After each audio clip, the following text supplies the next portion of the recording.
I've gotten a couple of questions about the whole purpose of the reverse lockout mechanism. And if you've never driven a car with a J160 transmission, it's probably a little bit difficult to understand the reason for it or the need for it. So I just wanted to sort of demonstrate the main problem that we're trying to solve here. So the J160 is a 6-speed transmission. It has 1, 2, 3, 4, 5, 6, and then reverse is over, plus more, and up. So this is the reverse position. Now the problem with this transmission is that the difference between going over to first gear and going over to reverse requires only slightly more pressure. So this is 1-2 gate, this is reverse gate, and I'm also get stuck sometimes. And I'm not pushing hard at all. So if you're just reaching over for first gear, it's very easy to accidentally get into this reverse gate, especially if you are driving aggressively. And let's say you're in third gear here and you go to downshift, you're going to pull over towards you and pull backwards. And this is stuck here. This is not going into second gear. This is in the reverse gate.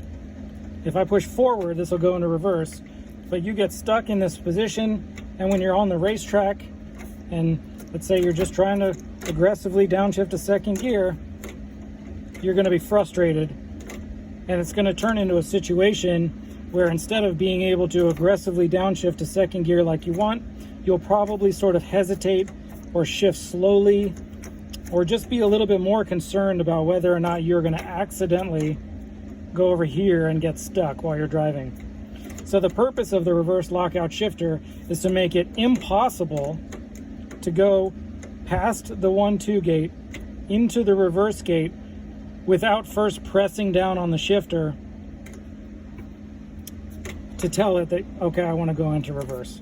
And this will make it so that you can confidently downshift, go into the 1-2 gate whenever you want without even thinking about accidentally misshifting. I'll give a demonstration real quick. So I've installed the prototype reverse lockout shifter. The function is the same as the production version, but this one just might look slightly different.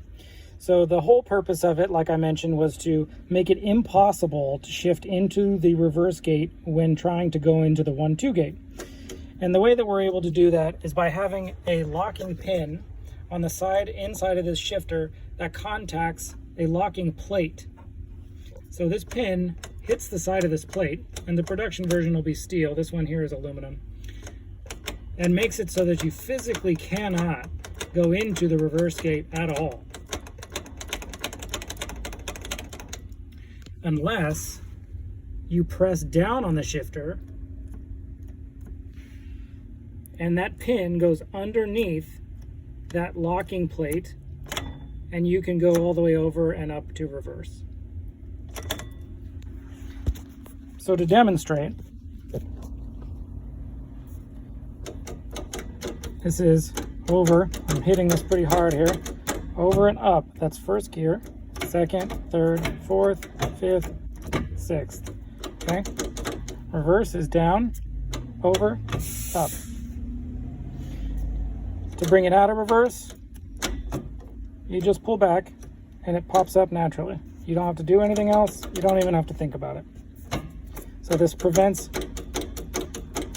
going into that reverse, trying to go down in a second gear situation I was showing with the other shifter. Impossible to go into reverse unless you want to.